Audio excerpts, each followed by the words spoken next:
चलो किताब निकाल लो है। तो कौन सा लेसन है, नाम बताना।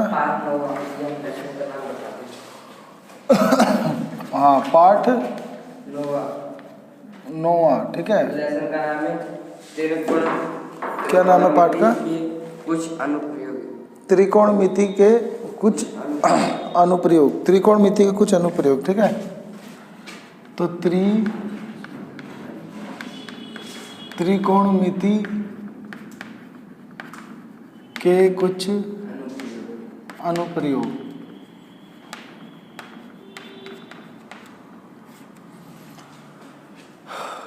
तो अब लिखेंगे, इंग्लिश में होता है सम एप्लीकेशन ऑफ ट्रिग्नोमेट्री, ठीक है। तो इसको इंग्लिश में होते हैं सम एप्लीकेशन ऑफ ट्रिग्नोमेट्री।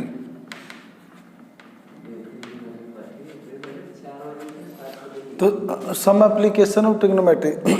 देखो इसके अंदर हमें क्या पढ़ना है, जो हमने जैसे ट्रिग्नोमेट्री पढ़ा था ना, ट्रिग्नोमेट्री याद है ना, जिसमें हमने 6 रेशियो पढ़ा था। एक पढ़ा था हमने sign theta, cos theta, tan theta. उनकी सहायता से, उनकी मतलब हेल्प से, अगर वो ढंग से याद हो तो उनकी हेल्प से ना हम ना कोई ऊंचाई, लंबाई, दो वस्तुओं के बीच की दूरी, डिस्टेंस, ये सब पता कर सकते हैं। तो इसके सीखने के लिए पहले तो ये समझना है कि एक दृष्टि रेखा क्या होती है। इसको इंग्लिश में बोलते हैं लाइन ऑफ साइट।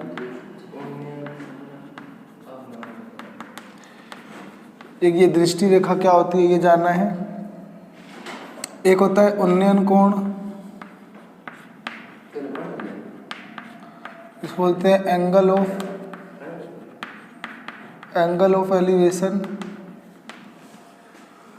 और एक होता है अवनमन कोण, इसको बोलते हैं एंगल ऑफ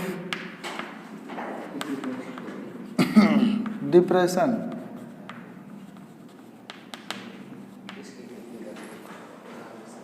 तो 3 चीजें सीखनी है, दृष्टि रेखा, उन्नयन कोण, अवनमन कोण, बाकी एक क्षैतिज रेखा और वर्टिकल लाइन। मतलब क्षैतिज रेखा को हॉरिजॉन्टल लाइन बोलते हैं। क्षैतिज रेखा और ध्रुवाधर रेखा, ये पढ़ना है, ठीक है।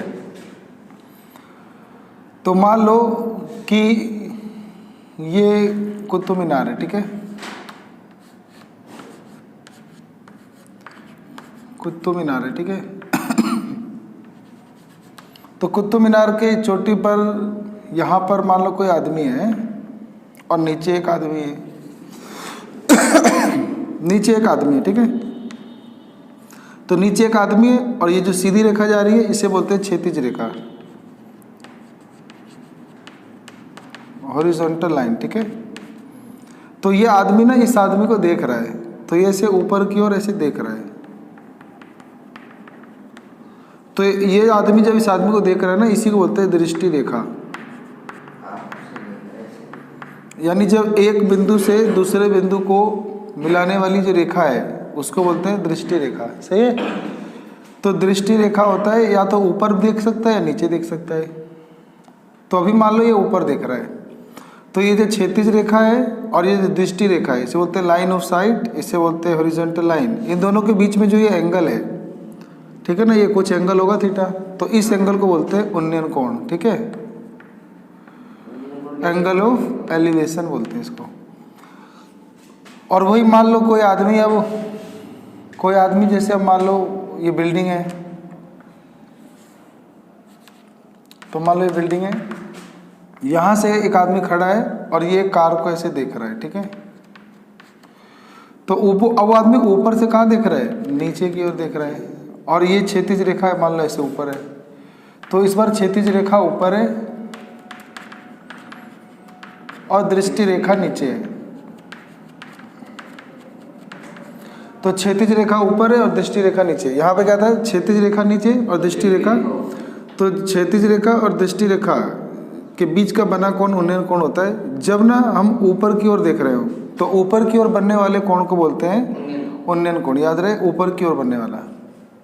यहाँ पे क्षैतिज रेखा है और ये दृष्टि रेखा है, तो इसके बीच में जो ये एंगल बन रहा है नीचे की ओर, तो नीचे की ओर जो एंगल बन रहा है इसको बोलते हैं अवनमन कोण, इसको बोलते हैं एंगल ऑफ डिप्रेशन, ठीक है। तो एक होता है उन्नयन कोण, ठीक है, एक होता है अवनमन कोण। बोलो इतना समझ में आ गया, उन्नयन कोण क्या होता है और अवनमन कोण क्या होता है, ठीक है।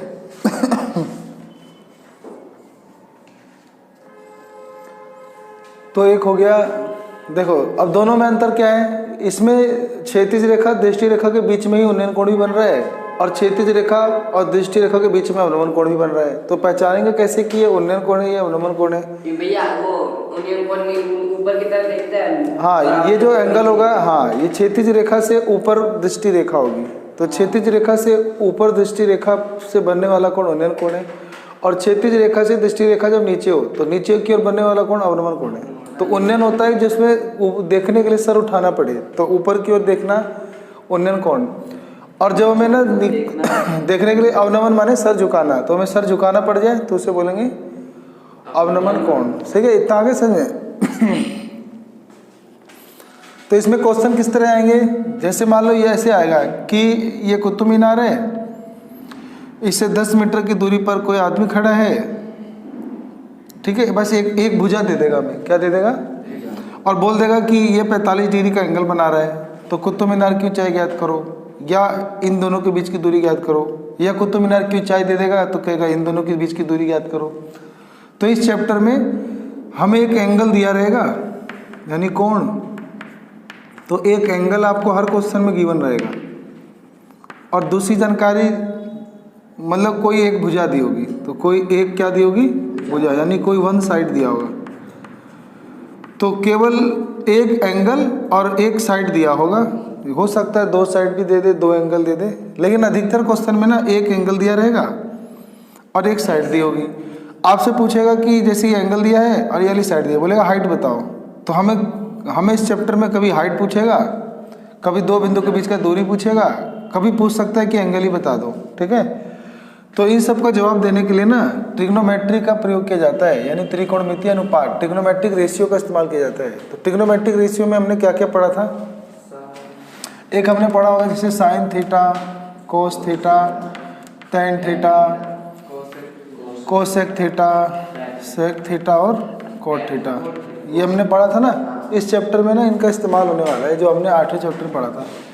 तो याद है ना, ये sign theta, cos theta, tan theta, इनका त्रिकोणमितीय अनुपात हमने कैसे याद किया होगा, लाला आम लाया और बटे में कच्चे कच्चे आम, ठीक है। तो इसको इंग्लिश में बोलते हैं परपेंडिकुलर, मतलब हाँ, पंडित बद्री प्रसाद हर हर भोले, ठीक है। तो ये जो पहला अनुपात होता है ना लंब बटा कर्ण, तो ये होता है आपका साइन थीटा, तो लंब बटा कर्ण होता है साइन थीटा। फिर आधार बटा कर्ण होता है कोस थीटा। फिर होता है आपका लंब बटा आधार टेन थीटा, है ना।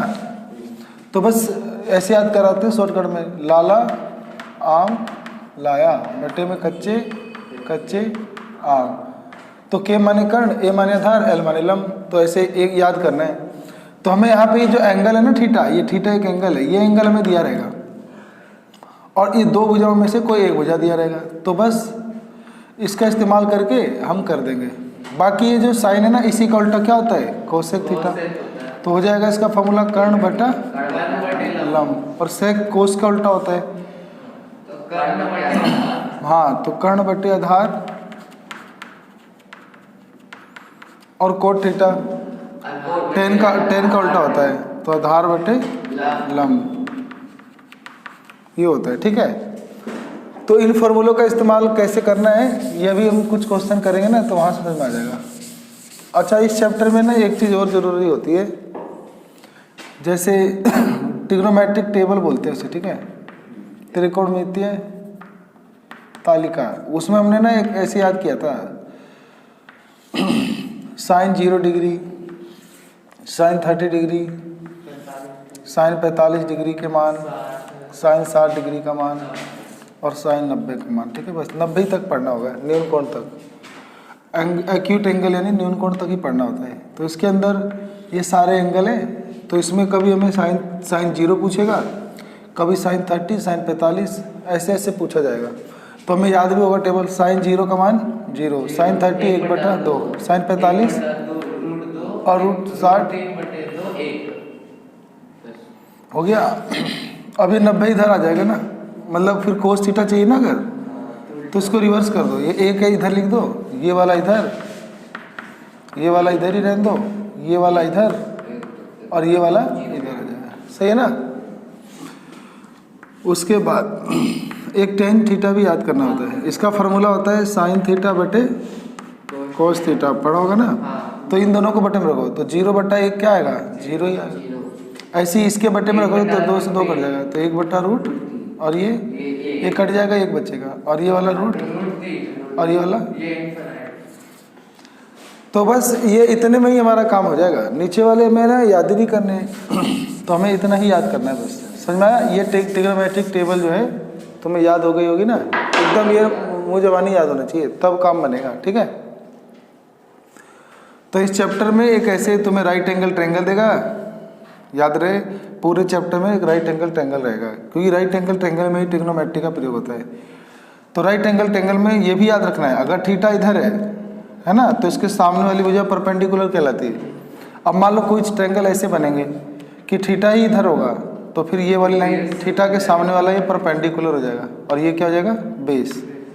तो थीटा के सामने वाली भुजा लंब हो जाएगा यानी परपेंडिकुलर, और जो 90 के सामने वाली भुजा है वो हाइपोटेनियस यानी कर्ण रहेगा, और जो बच गया लाइन वो क्या रहेगा, बेस यानी आधार। अब थीटा पे डिपेंड करेगा कि देखो कर्ण तो चेंज नहीं होगा क्योंकि 90 के सामने तो एक ही भुजा होगी, लेकिन थीटा या तो इधर हो सकता है या इधर होगा। अब थीटा मान लो यहाँ है तो लंब यहाँ है, थीटा अगर यहाँ होगा तो लंब यहाँ आ जाएगा। सही है। फिर ये आधार हो जाएगा और ये कर्ण ही रहेगा। बस इतना सा और ध्यान रखना है। तो हर मतलब इस चैप्टर में करना क्या होगा हमें कि ट्रिग्नोमेट्री फॉर्मूले याद होने चाहिए, और उनका एक ये भी याद होना चाहिए कि सेक थीटा जो होता है ना, ये कभी कभी चेंज करना पड़ता है, तो कोस 90 डिग्री माइनस थीटा में चेंज होता है, ये भी याद करना है। और कोस थीटा जो होता है वो साइन 90 माइनस थीटा में चेंज होता है। ऐसी टेन थीटा किस में चेंज होता है, हाँ कोट 90 डिग्री माइनस थीटा में चेंज होता है। और ऐसी कोट थीटा होता है तो हाँ ये भी कभी कभी इस्तेमाल होगा। ठीक है।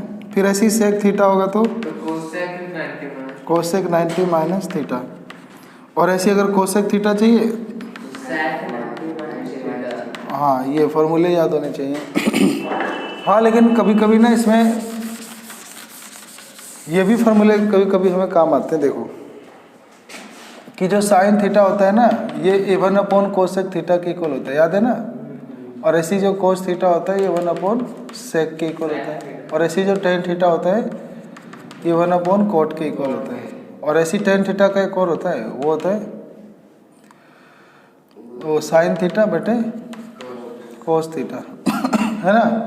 फिर इसका उल्टा भी होता है, कोसेक थीटा बराबर 1 साइन थीटा, फिर ऐसी सेक थीटा तो 1 कोस थीटा, और कोट थीटा बराबर 1 टेन थीटा।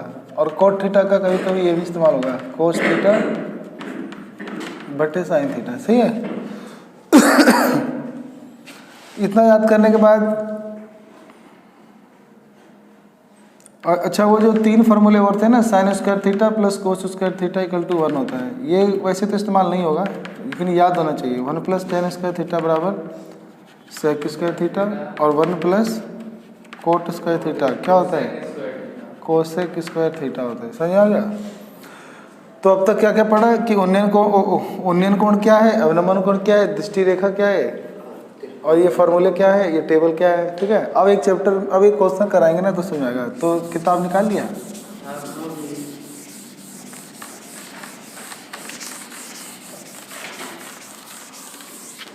चलो पहला क्वेश्चन एक्सरसाइज 9.1 का पहला क्वेश्चन मैं पढ़ने जा रहा हूँ। ठीक है।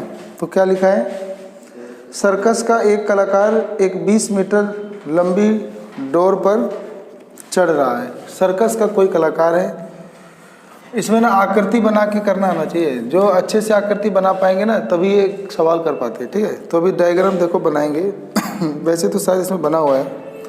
सर्कस का एक कलाकार एक 20 मीटर लंबी डोर पर चढ़ रहा है, तो चित्र बना हुआ है नहीं बना होता तो हम कल्पना से भी बना सकते थे। तो कह रहा है कि एक सर्कस का कलाकार एक 20 मीटर लंबी डोर पे चढ़ रहा है जो अच्छी तरह से तनी हुई है और भूमि पर सीधे लगे खंबे के शिखर से बंधा हुआ है। यदि भूमि स्तर के साथ डोर द्वारा बनाया गया कोण 30 डिग्री का है तो खंबे की ऊंचाई ज्ञात करो। देखिए आकृति, तो आकृति में दिख रहा है ये इन्होंने पहले भी नाम दे दिया है ABC। ये हमें बोल रहा है जमीन के साथ ये जो डोरी है ये क्या है, रस्सी यानी डोरी, इसी के ऊपर कोई कलाकार चढ़ रहा है और ये रस्सी कितने मीटर लंबी है तो एक भुजा पता चल गई। और हमें बोल रखा है जमीन के साथ और रस्सी की जो एंगल है वो कितने डिग्री का है। तो पढ़ने पे दो जानकारी मिली गई। तो मैं बोला था ना इस चैप्टर में एक राइट एंगल ट्रायंगल दे देगा, समकोण त्रिभुज, एक कोण बता देगा 90 नहीं, इसके अलावा एक कोण बता देगा थीटा। तो हमें थीटा पता चल गया कितनी डिग्री है, और हमें कोई एक भुजा दे देगा, 3 भुजा है ना, उसमें से कोई भी एक दे सकता है। तो हमें एक भुजा दे दिया, मान लो AC 20 मीटर दे दिया। तो हमें क्या ज्ञात करना है, ध्यान से पढ़ो। तो हमें ज्ञात करना है खंबे की लंबाई, ये यहाँ ऊंचाई, तो खंबे की ऊंचाई, ये खंबा है मान लो, तो हमें ज्ञात करना है खंबे की ऊंचाई। तो ज्ञात करना है खंबे की ऊंचाई, हाइट ऑफ पोल। तो खंबे की ऊंचाई निकालना है ना। तो देखो खंबे की ऊंचाई अगर जैसे ये निकालना है तो हमें ना फॉर्मूले अभी याद किए थे। एक होता है साइन थीटा, एक कोस थीटा और एक टेन थीटा। ये होता है लंब बटे कर्ण, ये होता है आधार बटे कर्ण, और ये क्या होता है लंब बटे आधार, है ना। तो अब ध्यान से देखो, मान लो ये थीटा है तो थीटा के सामने वाली भुजा क्या हुई तो ये लंब हुई, यानी हमें लंब निकालना है कुल मिलाकर ना। और ये 90 के सामने वाली क्या दिया हुआ है कर्ण। तो ऐसा फार्मूला उठाएंगे जिसमें ना लंब और कर्ण में अनुपात में कुछ फार्मूले बनते हो, इन्हीं 3 में से ऐसा कोई फार्मूला जिसमें लंब और कर्ण का संबंध हो। देखो लंब और कर्ण कोई तो साइन है ना। तो इस सवाल को सोल्व करने के लिए हमें साइन लेना पड़ेगा। कोस क्यों नहीं ले रहे, क्योंकि उसके अंदर हमें तो आधार मिल जाएगा। टेन क्यों नहीं ले रहे, क्योंकि लंब बटे आधार मिल जाएगा, और कर्ण तो हमें कर्ण यूज कर रहे हैं। तो इस चैप्टर में पार्ट समझ में आ गया, पर्सन समझ में आ गया ना कि 20 मीटर लंबी एक डोरी है, इस पर एक सर्कस का कलाकार चढ़ रहा है जो जमीन के साथ एक खूंटे से बंधा हुआ है और खंबे के ऊपर बंधा हुआ है। और ये जो डोरी है ये जमीन के साथ 30 डिग्री कोण बनाती है। खंबे की ऊंचाई ज्ञात करनी है। तो खंबे की ऊंचाई ज्ञात करने के लिए पहले तो पेपर में सारा लिखना पड़ता है कि माना AB खंबे की ऊंचाई है, ऐसे पूरा लिखना पड़ता है ताकि एग्जामिनर को चेक करने में दिक्कत ना है। तो माना खंबे की ऊंचाई AB है, अब फिर ऐसे पूरी कहानी लिखनी पड़ती है। जो 20 मीटर लंबी रस्सी से भूमि पर स्थित खूंटे C से बंधी है,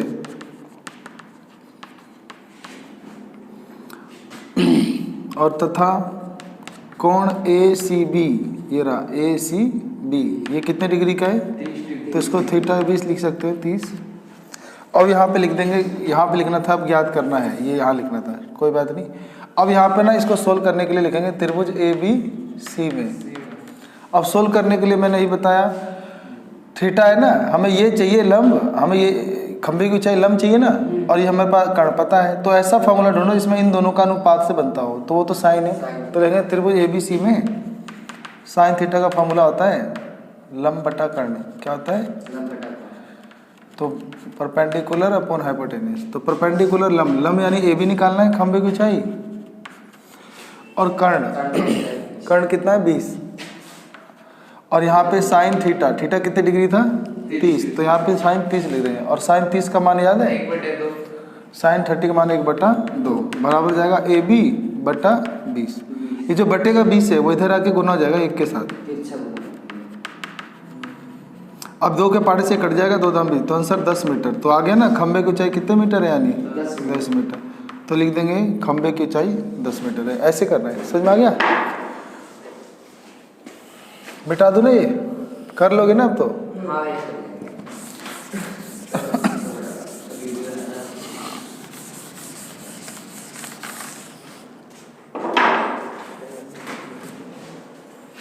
दूसरा क्वेश्चन है, ये कहता है आंधी आने से एक पेड़ टूट जाता है और टूटा हुआ भाग इस तरह मुड़ जाता है कि पेड़ का शिखर जमीन को छूने लगता है। अब आंधी आने से ना कोई पेड़ टूट जाता है और लिखा है टूटा हुआ भाग इस तरह मुड़ जाता है कि पेड़ का शिखर जमीन को छूने लगता है और इसके साथ 30 डिग्री का कोण भी बनाता है। तो जमीन के साथ 30 डिग्री कोण भी बनाता है। पेड़ के पाद बिंदु की दूरी जहाँ पे पेड़ का शिखर जमीन को छूता है 8 मीटर है। पेड़ की ऊंचाई ज्ञात करो। तो इसमें ज्ञात करना है, तो हमें पेड़ की ऊंचाई निकालना है। जो जानकारियाँ दी है उसको पढ़कर हमें ना कोई डायग्राम बनाना होगा। तो देखो हम डायग्राम बनाते हैं, मान लेते हैं कि ये पेड़ था, ठीक है, ऐसे समझ लो बस ये पेड़ था। पेड़ मान लो यहाँ से टूट गया, उसने बोला ना पेड़ कहीं से टूट गया और ये ज़मीन को ऐसे गिर गया, ऐसे ज़मीन पे ऐसे। अब भूमि के साथ इसने ना एक एंगल बनाना शुरू कर दिया। तो ज़मीन के साथ ये कितने का एंगल बना रहा था? 30 डिग्री। और ये बोल रखा है पेड़ का पाद बिंदु। पाद बिंदु होता है फुट पॉइंट, यानी जहाँ से पेड़ खड़ा है, तो ये पाद बिंदु होता है पेड़ का। तो इसका पद बिंदु, तो इसमें पाद बिंदु लिख दिया है, पद बिंदु होता है, ठीक है। तो इस पेड़ का जो पद बिंदु है, तो यानी पाद बिंदु, इससे इस पेड़ का शिखर, यही है ना पेड़ का शिखर। तो ये तो टूट के यहाँ गिर गया, तो शिखर अब कहाँ गया? यहाँ आ गया। तो पेड़ के पाद बिंदु से पेड़ का शिखर जो जमीन को छू रहा है, तो ये जमीन हो गई पूरी। तो ये जो पेड़ का शिखर है जमीन के साथ 30 डिग्री का कोण बनाता है और पेड़ के पाद बिंदु से इसकी दूरी 8 मीटर भी बताई गई है, ठीक है। तो देखो पढ़ के, आंधी आने से एक पेड़ टूट जाता है, टूटा हुआ भाग इस तरह मुड़ जाता है कि पेड़ का शिखर जमीन को छूने लगता है और इसके साथ 30 डिग्री का कोण बनाता है। तो देखो यहाँ से मान लो टूट गया, ऐसे गिर गया और ये 30 डिग्री का कोण बना रहा है जमीन के साथ। पेड़ के पाद बिंदु की दूरी जहाँ पे पेड़ का शिखर जमीन को छूता है 8 मीटर है। तो ये यहाँ से लेकर यहाँ की दूरी 8 मीटर दिया हुआ है। फिर बोलता है कि पेड़ की ऊंचाई ज्ञात करो। तो हमें पेड़ की कुल ऊंचाई ज्ञात करनी है, इतनी ऊंचाई नहीं, कुल ऊंचाई ज्ञात करनी है। तो पेड़ की ऊंचाई ज्ञात करनी है। मान लेता हूँ ये ए था, ये बी था, और मान लेता हूँ ये सी से टूट गया। कहाँ से टूट गया? सी से। और जब ये नीचे गिरा तो इसका नाम ए है, तो अभी भी इसका नाम क्या होगा? ए ही होगा। बस हमारे देखने का नजरिया बदल गया है। तो यहाँ ए था तो यहाँ भी ए होगा। तो ये एक समकोण त्रिभुज होगा। कोई पेड़ कहे, कोई खंबा कहे, कोई भवन कहे, कोई बिल्डिंग कहे, इमारत कहे, टावर कहे, तो सब ना 90 डिग्री पे खड़े होते हैं ऐसे, ठीक है। तो बाकी तुम्हें पेपर में ऐसे लिखना पड़ता है, माना ए बी पेड़ की कुल ऊंचाई है। तो माना पेड़ मतलब ए बी पेड़ की कुल ऊंचाई है और तथा आंधी आने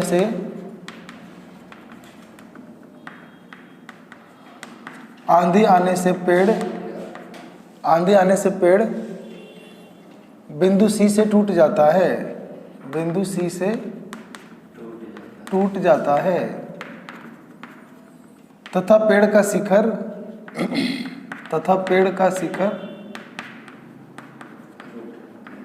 भूमि को छूकर थीटा यानी उन्नयन कोण, इसको हम लिख सकते हैं उन्नयन कोण। क्या लिख सकते हैं? तो उन्नयन कोण 30 डिग्री बनाता है और तथा ए बी की दूरी कितनी है? 8 मीटर। अब कन्फ्यूजन हो सकते हैं कि ये भी ए बी है, ये भी ए बी है। तो कन्फ्यूजन दूर करने के लिए इसे ए डैश लिख लेते हैं, ठीक है, कि ए डैश बी बराबर 8 मीटर है। सही है। अब ज्ञात करना है पेड़ की ऊंचाई यानी ए बी निकालना है। और पेड़ की ऊंचाई ए बी निकालने के लिए मुझे ए सी निकालना होगा और प्लस बी सी निकालना होगा ना। अगर मैं ए सी निकाल लूँ, ये कितना है और ये कितना है, और दोनों को जोड़ दूँ तो पेड़ की कुल ऊंचाई आ जाएगा ना। तो इसको यानी एक ये वाली भुजा निकालनी पड़ेगी, ये वाली निकालनी पड़ेगी, और ये वाली किसके बराबर होगी? इसी के बराबर होगी। नहीं होगी, क्योंकि यही वाला तो टूट के ऐसे गिरा हुआ है नीचे। तो ये त्रिभुज बन गया। अब लिखेंगे त्रिभुज ए बी सी में, इसमें कोण बी 90 डिग्री है। अब इसमें कोई ऐसा फार्मूला चलेंगे, जैसे ये थीटा है तो थीटा के सामने हो गया लंब, और ये वाली भुजा क्या दी हुई है? आधार। तो लंब और आधार में कोई रिलेशन वाला कोई फार्मूला ढूंढेंगे, तो वो है tan थीटा। क्या है वो? तो tan थीटा का फार्मूला होता है लंब बटे आधार। तो बताओ लंब कितना है? BC, और आधार कितना है? 8, चलो लिख देते हैं 8 ही। और यहाँ पे tan थीटा की जगह क्या लिखेंगे 30 डिग्री, तो यहाँ tan 30 डिग्री और tan 30 का मान 1/√3, याद है ना बराबर में BC/8। अब तिरछा गुना जाएगा तो 8 एकम 8 और ये रूट यहीं रहने दो, 8√3 बराबर BC तो हमारे को BC पता चल गया। अभी एक काम और रह रहा है, अभी हमें ना BC ही पता चला है, अभी हमें AC भी तो चाहिए, यानी 8'C यानी AC भी चाहिए। तो AC के लिए हमारे पास ये वाली भुजा है और ये कर्ण है ना। तो कोई ऐसा फॉर्मूला सुनो जिसमें ना आधार और कर्ण में संबंध हो, या लंब आधार भी चल जाएगा, लंब कर्ण भी चल जाएगा। तो अब लिखेंगे पुनः त्रिभुज ABC में, अब इसमें ले लेंगे हम जिसमें कर्ण आता हो और आधार आता हो। तो कर्ण और आधार में कोई रिलेशन है तो वो है आपका कोस थीटा ना। कोस थीटा क्या होता है आधार बटे कर्ण। तो कोस यहाँ पे कितना लिख दूंगा 30 डिग्री, क्योंकि थीटा यहाँ 30 डिग्री है। और आधार तो आधार 8 है और कर्ण निकालना है मुझे A'(C) है ना, A'(C). तो कोस 30 का मान क्या होता है √3/2 होता है और हो जाएगा 8/A'(C). इसे तिरछा गुना कर दो तो A'(C) गुना किससे हो जाएगा A'(C) √3 से, और ये 2 किससे गुना जाएगा 8 से तिरछा गुना, तो यानी 8 गुना 2, 8 दूनी 16 और √3 गुना में था तो कहाँ जाएगा, तो A'(C) आ गया। A'(C) कहें या A'(C) को हम AC भी तो कह सकते हैं, क्योंकि यही चीज़ इसी के बराबर है। तो ये हो जाएगा 16/√3। अब हमें ये नहीं चाहिए था, हमें चाहिए था पेड़ की ऊंचाई, तो अब लिख देंगे पेड़ की कुल ऊंचाई AB। तो उसके लिए AC जोड़ना होगा और प्लस में क्या जोड़ना होगा BC। तो AC कितना है बताओ,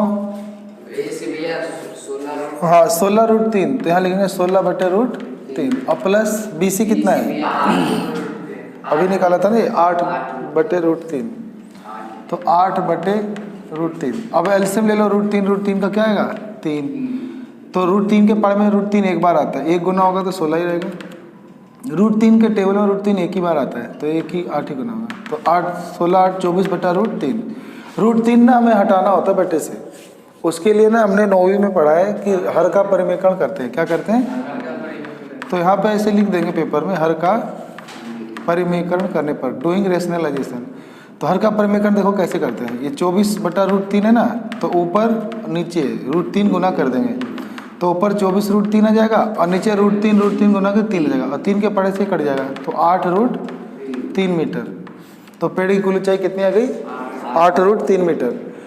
हम इतना भी आंसर छोड़ सकते हैं, नहीं तो हम 8 को √3 का मान होता है 1.73 ये होता है, इससे भी गुना कर देंगे तो मीटर में ये भी आ जाएगा। तो 3 8 24 का 4 हासिल 2, 8 7 56 2 58 का 8 हासिल के 5 8 5 13, तो 13.84 मीटर। तो ये भी लिख सकते हैं, लेकिन हमारी किताब में ये रूट में ही छोड़ दिया है, तो हमें ना पेपर में रूट में ही छोड़ देना है, ठीक है।